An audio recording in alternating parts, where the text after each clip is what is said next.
You dropped the ultimatum bomb with all of it.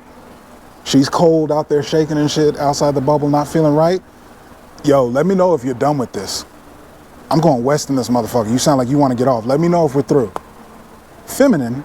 Is feminine gonna let me strap up by my bootstraps and just figure a way? No, feminine needs to be contained. Feminine needs to exhale. You gave her the complete opposite. She's hyper.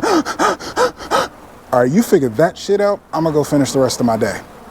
Yeah, you ain't gonna hear nothing back. She calling her girl. She got a bottle of wine. She crying, and that's just the responsibility. All that was there was your containment is being contested, right? You want this relationship. You want what you're creating, and all that's happening is that bubble, you two are getting bigger inside of that bubble.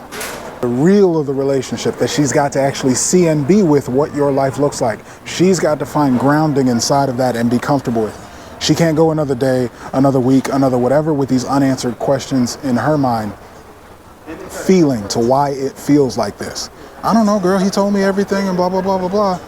But now she's there with these conversations and doesn't feel that she has the answer. I can't. As the bucking gets bigger and bigger and bigger, moving in together, marriage, whatever you're out to create in the relationship, that is always going to be the case. You ain't making no damn sense. That is not what I said. Why are you getting frustrated at this and not letting her, not following to get into her feels and keep myself grounded? It's a thankless motherfucking role.